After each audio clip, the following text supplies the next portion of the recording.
If there's a first word you could think of when you think of SAFC, what would it be? Passionate. Yeah, passion. Passion. Passion. That was the single biggest thing that I loved about this club. It's community. Community would be the best word to describe it, I think. And I think that sort of pride as a community is what is really special. Sleeping giant, under the cosh, undervalued. We've had no success for years, and we've been watching second-rate football until this season, of course. It's hard to be a successful football club. Not many football clubs make it. So the life of most football supporters is one of heartache, ups and downs. When you get the ups, there's not a feeling like it. But that's just the nature of the beast. That's football. Some clubs have a degree of love for their club that is beyond all imagination, and that's what I found when I came to this club. There didn't seem to be any future in the club. But we always thought in the back of our minds, it's got to break sometime. And here we are, after 8 long years, back in the Premier League. I just didn't think we'd ever get back.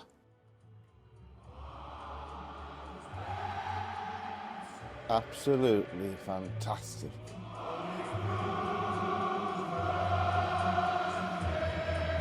At last.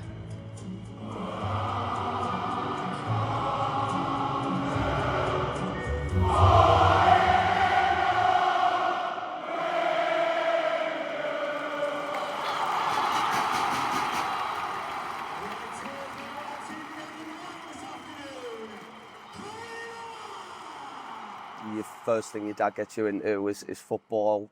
When you're old, the last place you want to be, people sprinkle their ashes on the pitch, so I think it lasts the length of time. It helps us like identify with something. Do you know what I mean? And it's like, it makes us feel patriotic, I suppose. once you kind of latch onto a local club, yeah, there's just no hope for you, I think. Going to the game, getting ready for the game, putting your lucky socks on. It's one of the few places in your working life and in your general mundane week where you can scream and shout your head off and get away with it.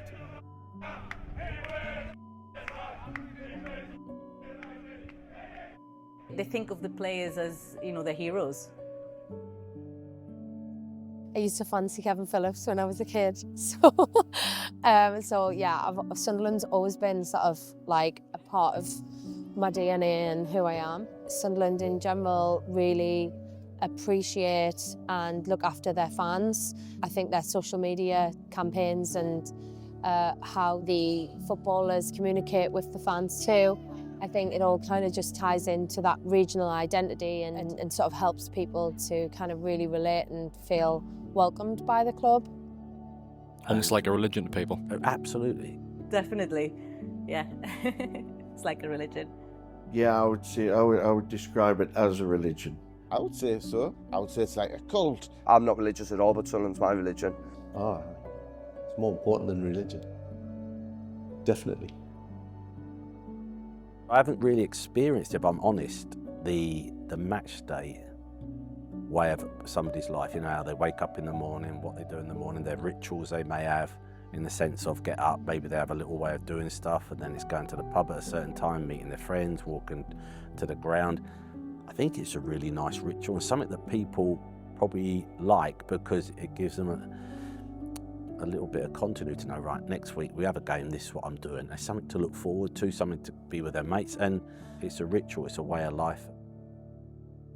It's a funny one with me because I'm not from Sunderland. I have been here for over 20 years now. I came to Sunderland as a student, and for years I was completely unaware that there was all of this like passion and kind of love for the football team. Like, I was not aware of it all throughout my uni years. It was only really when I kind of started running this pub that I really became aware of it. I've just fallen in love with the people. I really have. It's really like ingrained in families all throughout the city, and I think that's also like what makes it so special. because it's real, you know. It's like that thing about being proud of your city and patriotic in a way. It makes you just fall in love with the Sunderland people, I think. And of course, there's loads of supporters. I mean, like, I've had people in this pub from like Amsterdam, from America, from Germany, from everywhere, from so many different places in the world that support Sunderland. And of course, you know, we still have a bit of that, which is just amazing and kind of mind-blowing. But the majority of supporters are from Sunderland, and I think it's just endearing, really. We were talking about that moment with Dan Ballard earlier. I was actually in Turkey when that happened, and honestly, I've never felt so excited in my life to see that like fold in mid-air. It was just unreal, and the noise and the sound, and I've seen the unwavering support from League One to the Championship, and now like the insanity that it is being in the Premier League. I can remember the derby really well. Come on! Just being behind the bar and just kind of feeling this pressure to serve these hundreds of people. Serving the pint, getting the money, getting the change, all of that.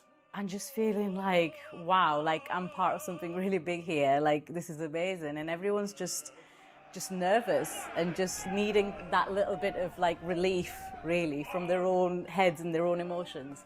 Down a few pints before, you know, going over to the bridge.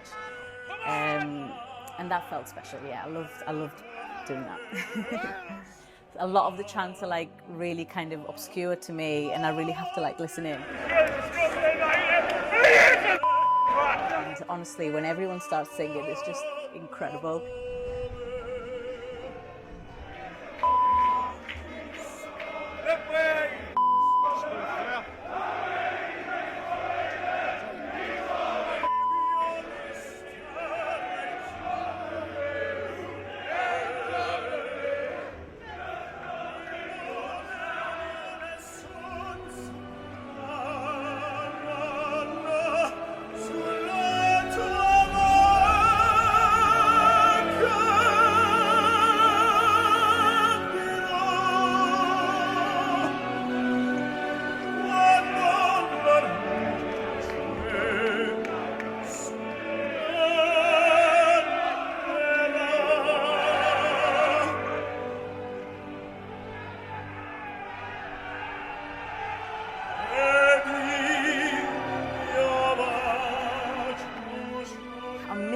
Here, but just how it makes you feel, just like the impact, the emotion. I'd be like, my hairs would stand up, and I would just be completely electrified by the sound and the emotion that would be in that stadium. Is amazing.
How did it feel to see them come back to the Prem?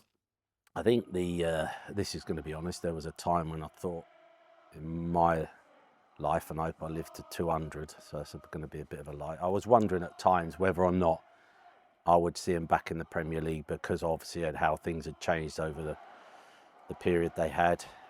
Then to see him do what they had done, resulting in us winning at Wembley in the way we did, was again befitting to the fans, because it was fantastic football, but the passion of the whole club was just magnificent. I just think the whole season was awesome, and it was a befitting return of the club to the Premier League.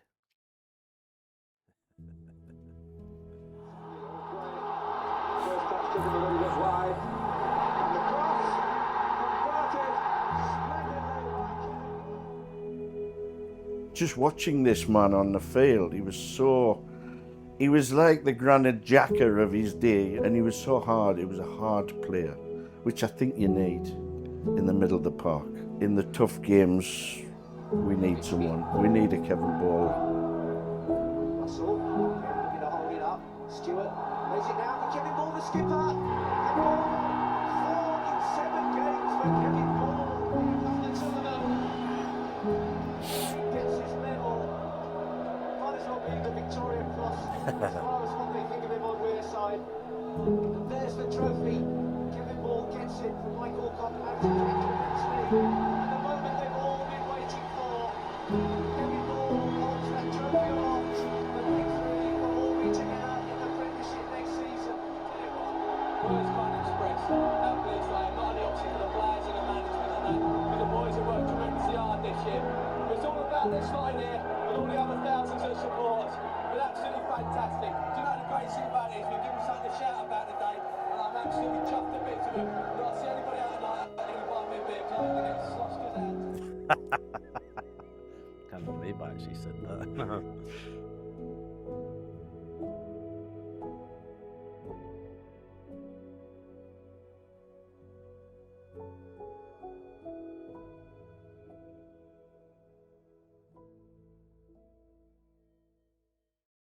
I think the earliest memory would be the 73 Cup run. Just, I can name the team. And it just meant so much to the city and the club and everything, and we've dined out on it for 50 years, haven't we?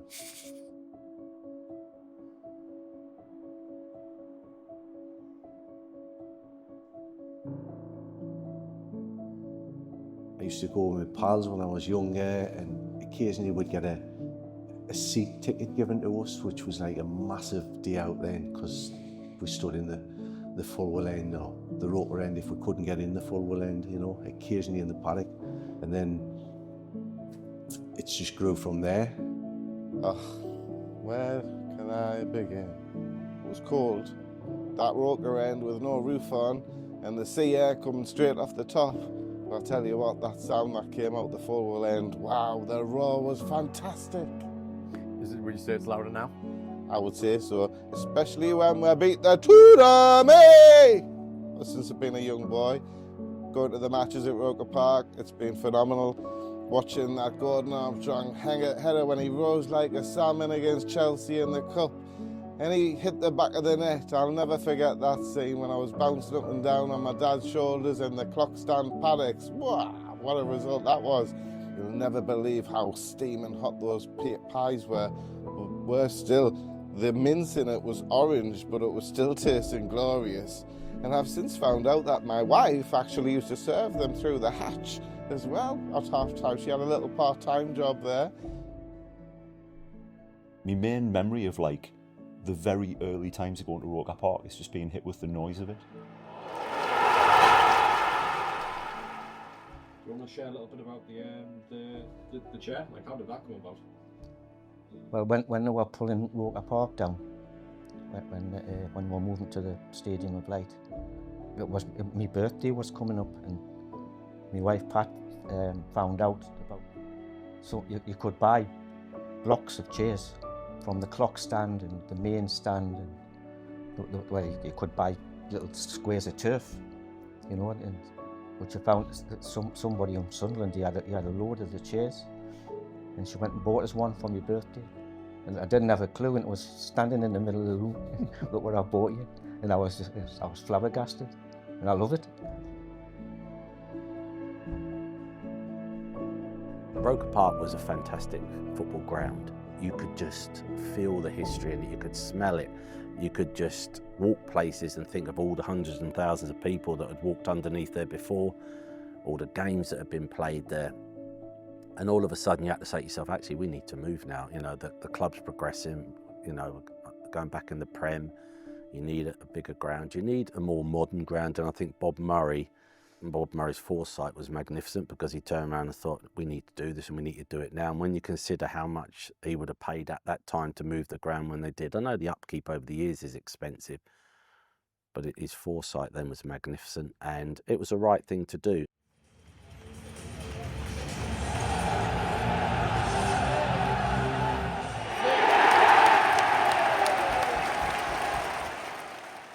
I think it goes back to the sort of the working class roots, you know, where football was an escape, maybe from the mundane of, you know, it was a very industrial city back in the day, wasn't it? You know, with shipbuilding and the pits, the collieries. I think, you know, men back in those days, it was really hard work, physical work, and it was a release on a weekend to maybe just go for a couple of beers and watch the match. And I don't think it's changed much, you know. It's in our DNA as a city.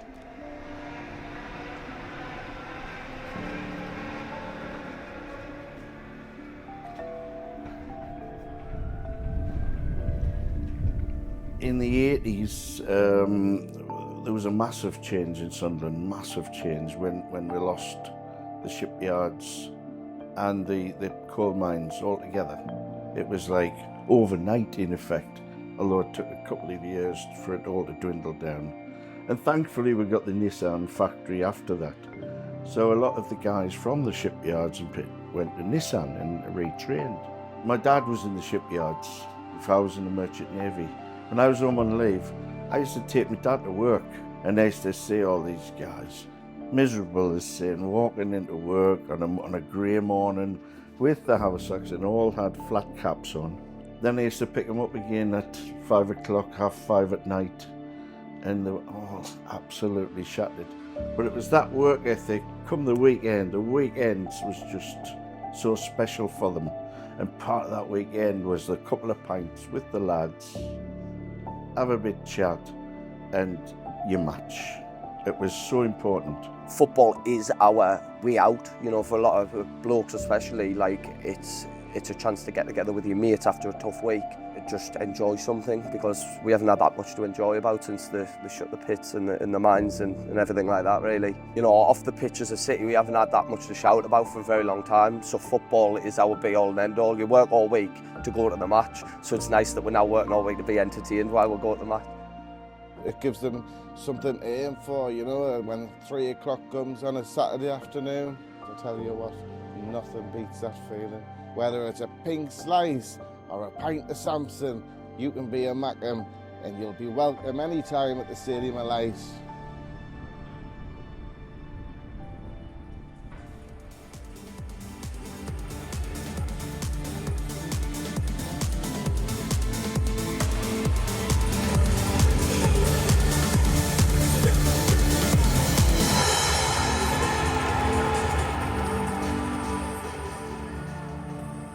Do you have an earliest memory of everything?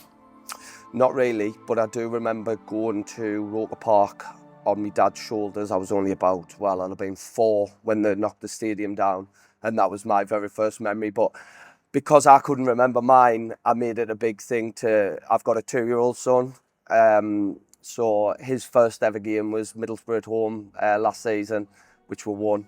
And the players came in and met him and just made his day. So although I don't have that many early memories that I can remember, it's nice to be able to see the memories through my son. My daughter got into football.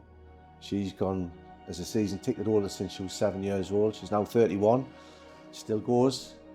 So it's a massive part of our life. Do you think it's brought you two together closer in a way, maybe? Oh yes, Yeah, yes. definitely, yeah. Yes, and the same with my grandson. Oh, yeah.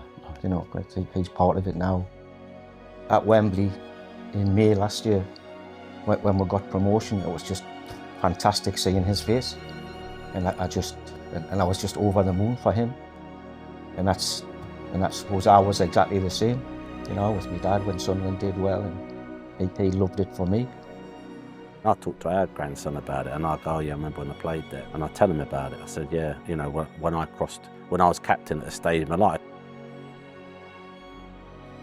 I think he does understand, but it's probably difficult for him to actually try and picture it, that his granddad was captain of the first team to ever come out to Stadium of Light, because all he sees me is his granddad. But it's trying to explain to him what it's like, trying to explain what it was like to play at Roker Park. I think over the course of time being a football supporter, you are going to experience highs and lows, and there'll be a time that a dad will sit with a son or a daughter or whatever and talk about the history of Sunderland Football Club, and it may be a case of trying to explain to whoever it is to why they should support the club.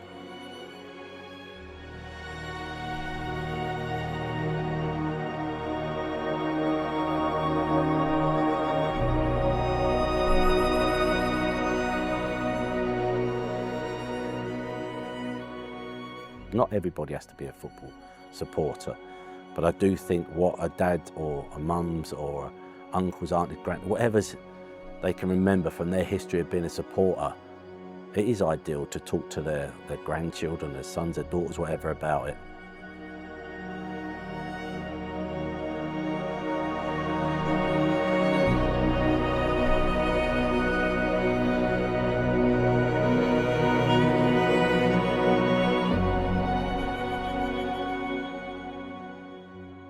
I do think that's important.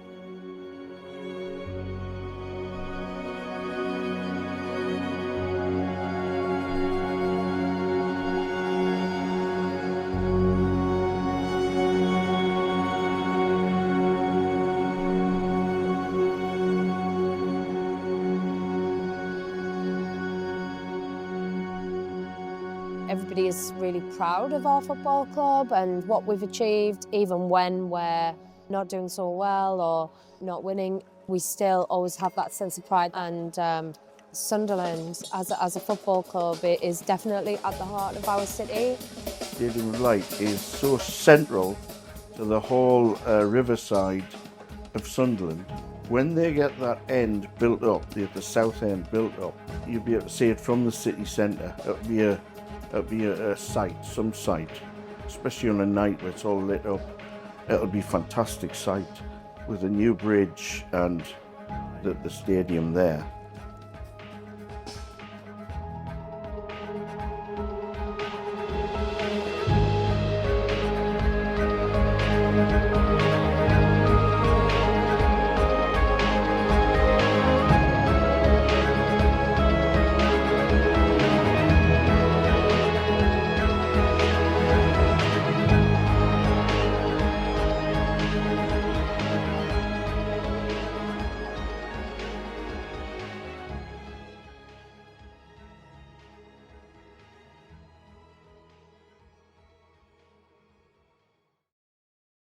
To them, it's all about the club. What are you doing today? I'm going down there. Why is that? Well, it's something to do with the club, not to do with the club. Oh, the club this, the club that. Oh, look at this. What's that? The club, the club, the club. I think it's brilliant. And if that's what they choose to do, that's their prerogative. I think it's absolutely amazing. I just think it's a sport for all. I really do. Would you say it's changed you at all? How would you say Sunderland's maybe changed you for the better? Well, what do you mean? Am I still a knob? Still a knob, there's no two ways about that. Has it changed me for the better? It was the best decision I ever made coming here. To make that decision be the best one, though, that doesn't just happen. If somebody didn't just say, oh yeah, by the way, you're going to Sunderland, and then 35 years later, you're going to be interviewed in an auditorium, and someone's going to ask you that question. You'd be thinking, how has it become the best move? You make it the best move. You make things happen. It ain't coming to me. I had to go to it. I had to show people what I was willing to sacrifice for my football career in this football club. And over the course of that time, when I consider that, I've made numerous sacrifices, both probably mentally, physically, emotionally, to be the best I can be for this football club. And do I have any regrets about that? Absolutely not. I don't have any regrets about anything. I don't have regrets about playing with injuries that I shouldn't have done that are probably going to now really come back and haunt me and bite me on the arse because it was the right thing to do. All these things that I've done because I wanted to. No one forced me to do it. I wanted to do it because I wanted to be the best I could be for this great football club in this great city. What does it mean to be from Sunderland? Anybody called a Mackin is proud to be from Sunderland. Coming to Sunderland is really Sunderland's really took me in as one of their own. My hope for the city is to just continue in showing the rest of the world what a brilliant city it is to be from, and an amazing community. I'm giving a lot to people by opening the doors, by making sure that there's a smile behind the counter every time they come in. You know, we make the ham and beef pudding totties every match day and hand them out for free, and the reaction that we get is amazing, you know. And I just feel like I'm able to give that to the Sunderland people, and that just makes us feel really whole. Since I set my business up a couple of years ago, my first thought was how can I get involved with the club, get working with them, get working with like-minded businesses and people who share the same passion for the club and the city that I do. The way we're playing on the pitch, you can just see by walking around town and walking down the beach, everyone's just buzzing, everyone's buzzing to wear the red and white, and it's been a long time coming, and I think the resurgence of the club coincides with the resurgence of the city. And if the club's doing well, everybody's happy and everybody's happy to go to work. And it's funny how it can go hand in hand. I think it's like a really good time for Sunderland. I think it's, as a city, like a lot of things seem to be happening.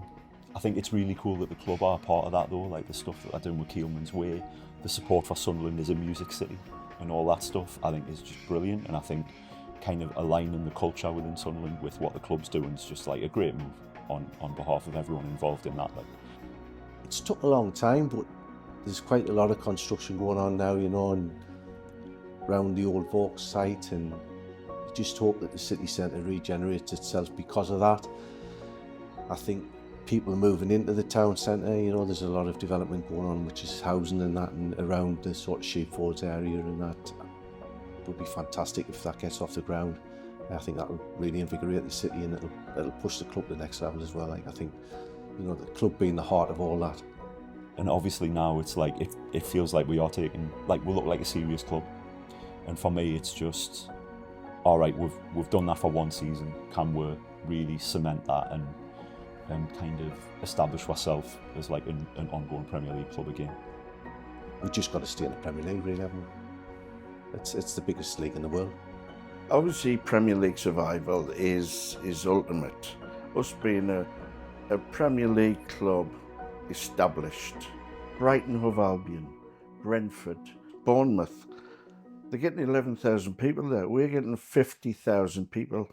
And what I say is a changed audience or crowd at the football club, where you see families coming, families, kids, and they're all going to, inherit that passion.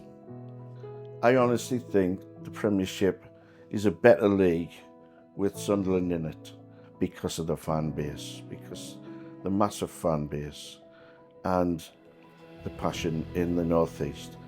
Over the course of anyone's time at a football club, there's going to be changes, and it's never going to be perfect. It's never going to be smooth. We have to understand that. And that's at the best football clubs in the world as well, not just Sunderland Football Club. Like anybody, I'd love to see us get back to the heady heights at the top of the Premier League again. You'd love to see us in Europe.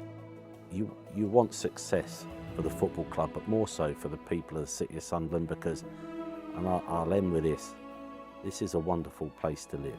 I think people really underestimate the coast, for example. I was walking down there yesterday with my wife and we love it. We have Roker Beach, Seaburn Beach, it's like the Riviera. People should come from all over the place. If there was a Hayes travel in Argentina, they should be booking flights to come to Sunderland. It is the greatest place on earth. And I grew up by the coast. Hastings is on the coast. So to me, at that time, I thought, yeah, this is the place I'm meant to be.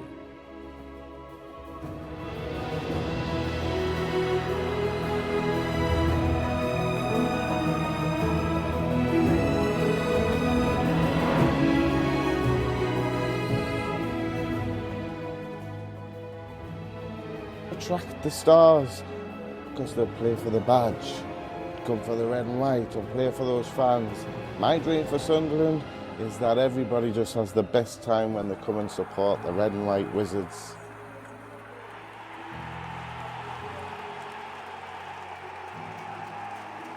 That red and white feeling, that nostalgia, the history behind this great city is incredible.